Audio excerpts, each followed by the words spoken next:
Assalamualaikum warahmatullahi wabarakatuh. Salam Lestari. Balai Pelestarian Cagar Budaya Jambi mempunyai tugas dan fungsi pelaksanaan pelindungan, pengembangan dan pemanfaatan serta fasilitasi pelestarian cagar budaya di 4 provinsi meliputi Jambi, Sumatera Selatan, Bengkulu, dan Kepulauan Bangka Belitung. Potensi cagar budaya di Provinsi Sumatera Selatan sangat banyak dan beragam, mulai dari tinggalan prasejarah, klasik, hingga kolonial Islam. Salah satu cagar budaya yang berasal dari masa klasik adalah kawasan Percandian Bumi Ayu. Kawasan Percandian Bumi Ayu sudah ditetapkan sebagai cagar budaya berdasarkan keputusan Menteri Kebudayaan dan Pariwisata, sehingga keberadaannya telah dilindungi oleh undang-undang.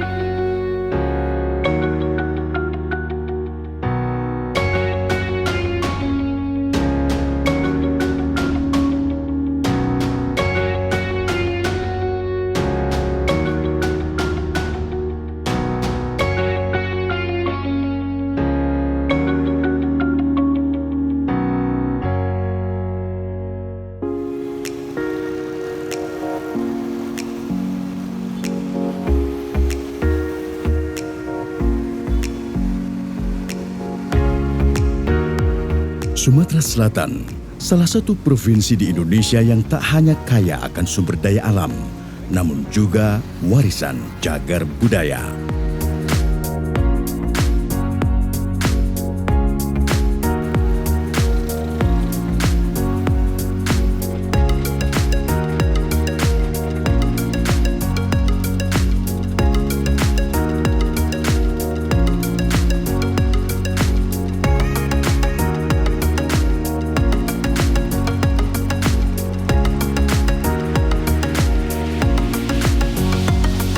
Arah barat daya kota Palembang, terdapat sisa-sisa peradaban dari masa klasik, salah satu kekayaan Nusantara, cagar budaya Percandian Bumi Ayu.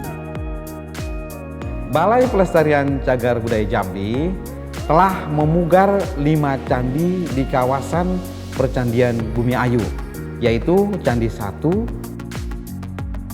2, 3, 7, dan 8.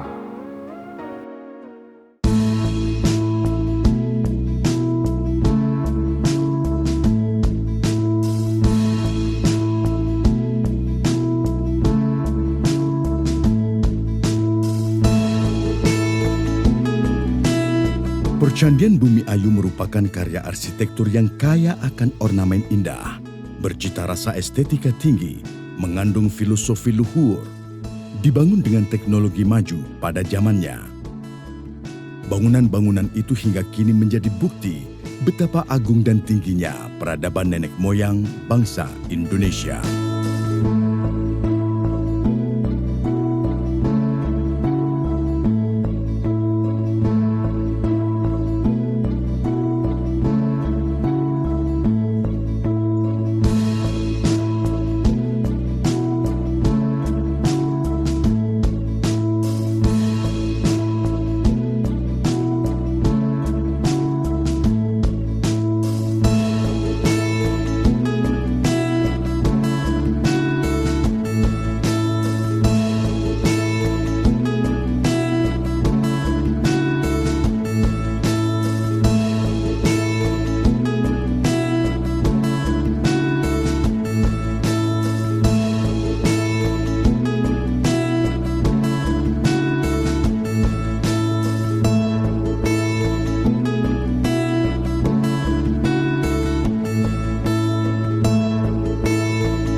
Sungai Lematang merupakan anak sungai Musi yang menghubungkan kota Palembang sampai ke dataran tinggi Pasema.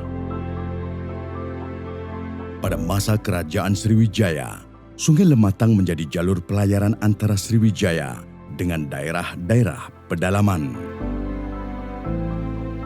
Bumi Ayu yang terletak di tepi Sungai Lematang menjadi salah satu daerah penyangga perekonomian pada masa itu.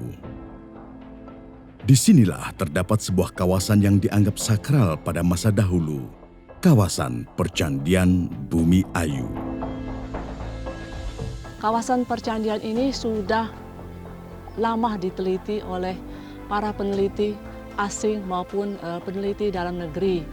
Yang pertama kali diteliti oleh Tom Brink tahun 1864, dia meneliti di daerah khususnya di Lematang Ulu dan Lematang Ilir. Dia menemukan arca-arca terakota dan salah satu arca Nandi. Dan di daerah Lematang Ilir dia menemukan struktur bata candi. Kemudian tahun 1904 Ajeng Knep kembali melakukan penelitian di sini dan dia menemukan struktur bata candi di daerah ini juga, khususnya di daerah Lematang.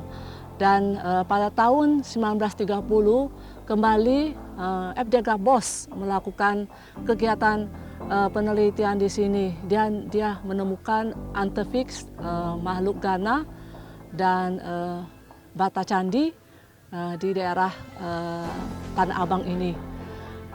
Kemudian selanjutnya tahun 1936 Schnitger kembali melakukan penelitian di sini. Dia menemukan 3 reruntuhan bata di daerah Tanah Abang ini.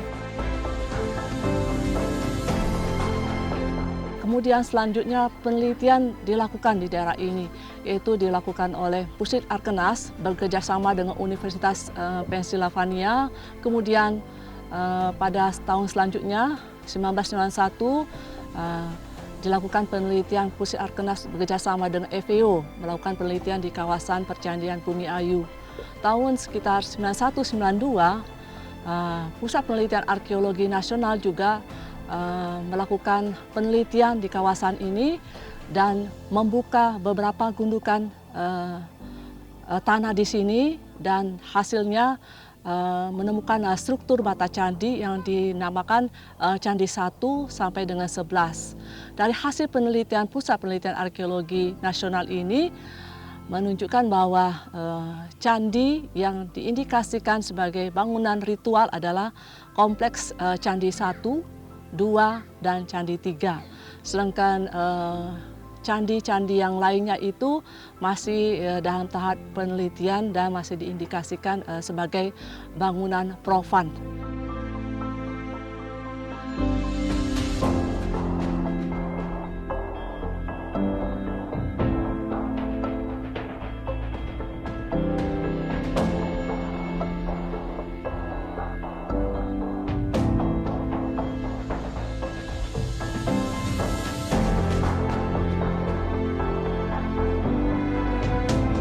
Kemudian Balai Arkeologi juga melakukan penelitian di daerah ini sekitar tahun 2000, khususnya melakukan penelitian analisis Candi 3.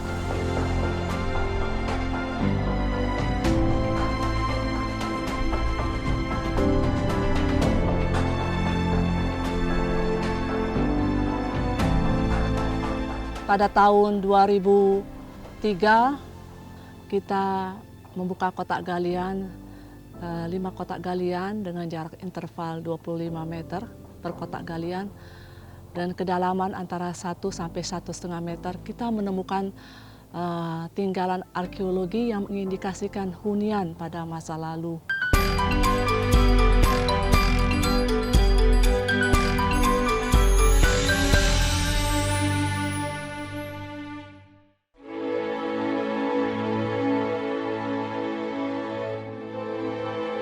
Ini adalah Candi 3 Bumi Ayu dengan latar belakang agama Hindu Tantrayana. Hal ini dibuktikan dengan ditemukannya arca-arca tantri seperti arca Sewa Bhairava, arca Dewi Bairawi dan arca-arca yang lainnya yang menggambarkan aliran tantris. Padahal sebelumnya di sini ada berkembang agama Hindu Buddha yang sudah berkembang sekitar abad 9 Masehi. Candi ini memiliki keletakan yang lebih tinggi daripada candi-candi lainnya di kawasan percandian Bumi Ayu. Seperti Candi 1, Candi 2, Candi 8, Candi 7, yang candi lainnya di lokasi yang lebih rendah daripada candi ini. Dan yang menarik lagi bahwa Candi 3 Bumi Ayu ini berdenah segi 8, sedangkan candi yang lainnya umumnya berdenah bujur sangkar maupun berdenah 4 persegi panjang. Dan diperkirakan di atas daripada Candi 3 ini dahulunya diletakkan sesuatu hal yang penting, mungkin saja lingga atau yang lainnya, sehingga candi ini merupakan suatu candi yang khusus dan yang unik di daerah ini. Di Candi 3 Bumi Ayu kita menemukan arca Bairawi. Ini menunjukkan pada masa itu pemeluk agama Hindu Tantrayana melakukan pemujaan kepada Dewi Bairawi. Arca ini digambarkan dengan untaian tengkorak di bagian dadanya. Di sini yang lebih menarik bahwa arca-arca Tantrayana berhiaskan tengkorak dan digambarkan dengan raut muka kroda atau menyeramkan. Seperti yang kita lihat pada arca Dwalapara di sini, di mana arca digambarkan dengan mata melotot, dengan mulut yang terbuka, dengan memiliki rahang dan hiasan tengkorak di atas kepalanya. Ini adalah Dwalapara dari Candi 3 Bumi Ayu yang berfungsi sebagai penjaga candi atau juga sebagai penolak balak daripada Candi 3. Yang menarik bahwa arca-arca dari Candi 3 Bumi Ayu yang kita temukan di sini ini adalah arca yang unik yang tidak kita temukan di percandian lain di Indonesia.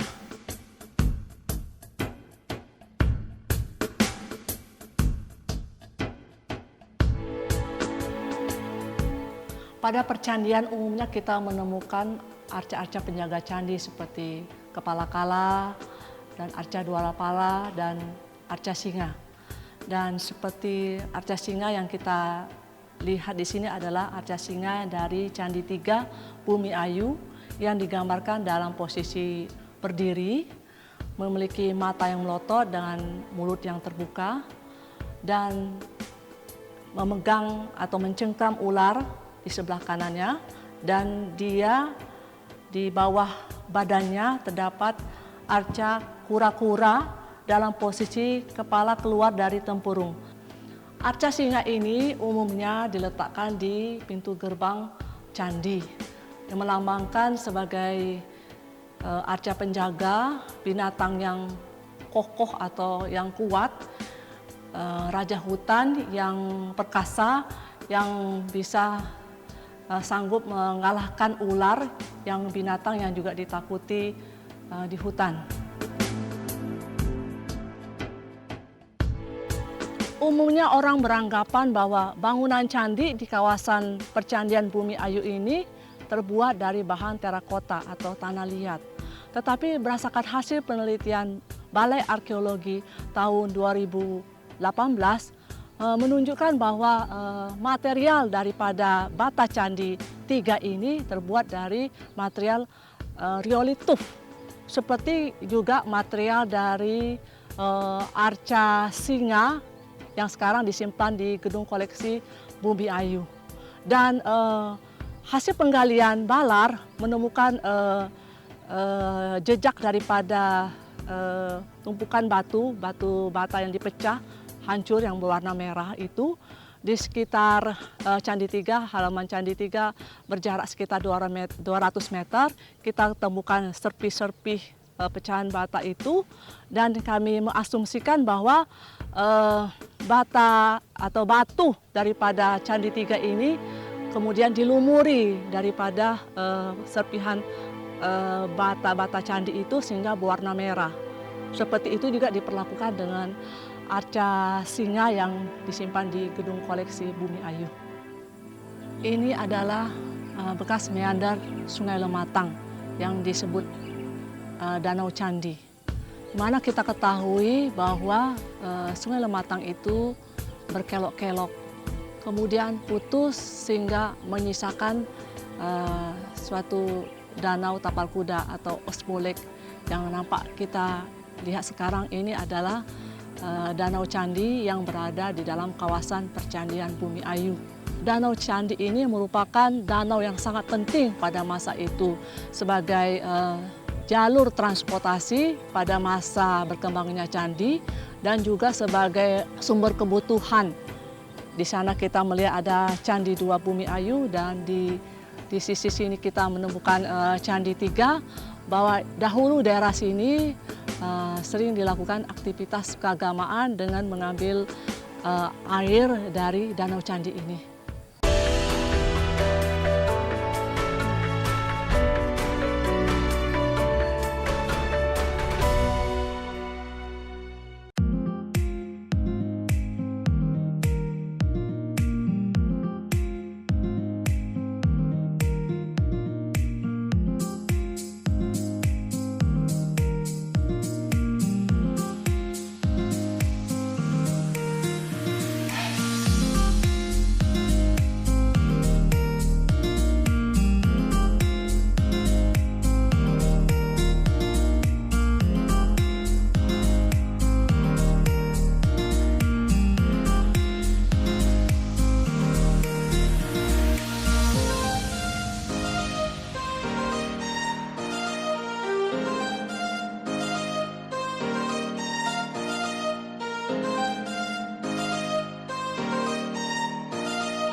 Ya, upaya pelestariannya dilakukan oleh Direktorat Perlindungan dan Pembinaan Peninggalan Sejarah dan Purbakala pada tahun 1992.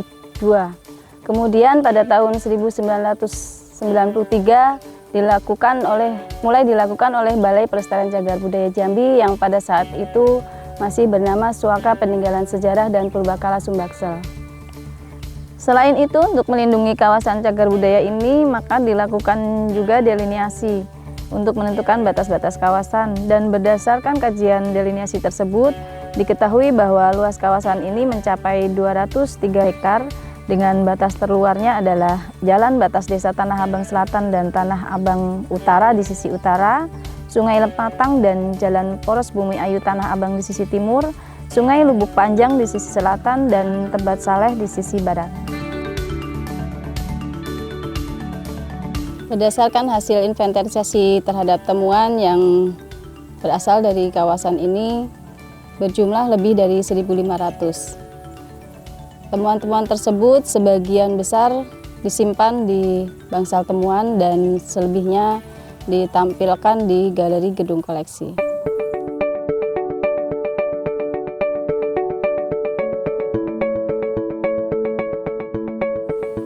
Pembangunan gedung koleksi di kawasan ini selain sebagai ruang pamer juga sebagai sarana edukasi dan rekreasi bagi masyarakat untuk lebih mengenal tinggalan yang ada di sini. Ya, selain ruang pamer, di gedung koleksi ini juga terdapat ruang audiovisual untuk menayangkan gambaran sejarah dan kepurbakalaan di Sumatera Selatan dan khususnya di kawasan Percandian Bumi Ayu ini.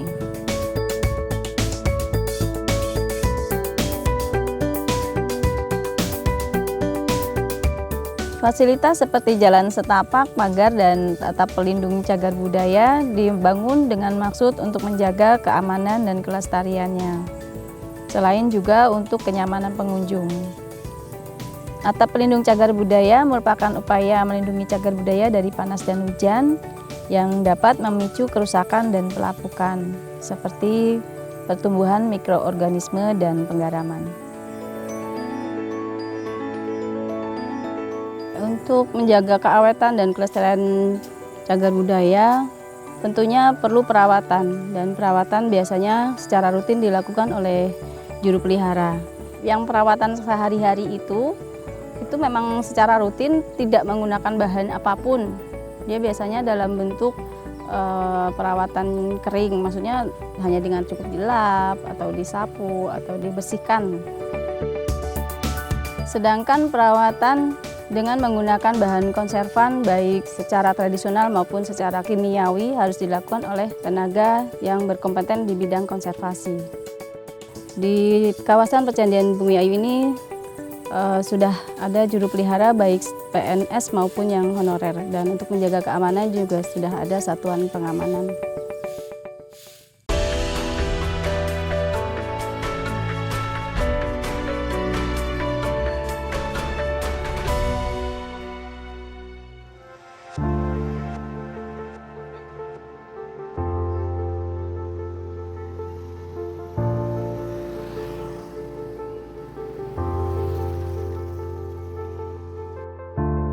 Tepian Sungai Lematang merupakan daerah yang subur dan menjadi sumber penghidupan bagi masyarakat yang bermukim di sana.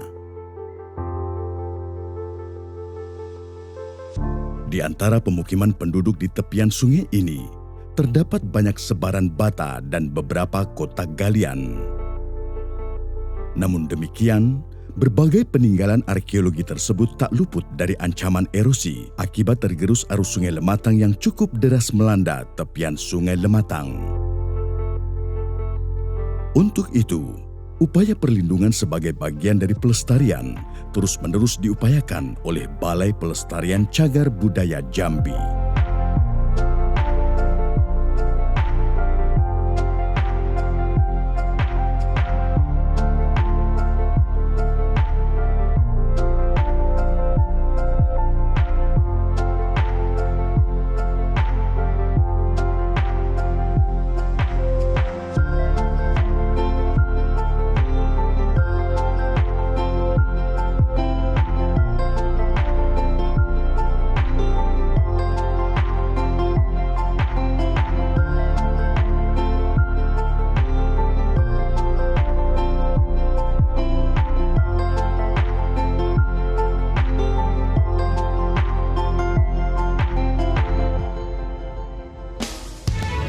Pelestarian cagar budaya yang meliputi aspek pelindungan, pengembangan, dan pemanfaatan bukan hanya menjadi tugas dari Balai Pelestarian Cagar Budaya Jambi, akan tetapi menjadi tugas dan tanggung jawab kita semua. Karena cagar budaya selain merupakan warisan dari nenek moyang kita, juga adalah titipan dari generasi yang akan datang, anak cucu kita. Ayo, kunjungi, lindungi, lestarikan cagar budaya kita.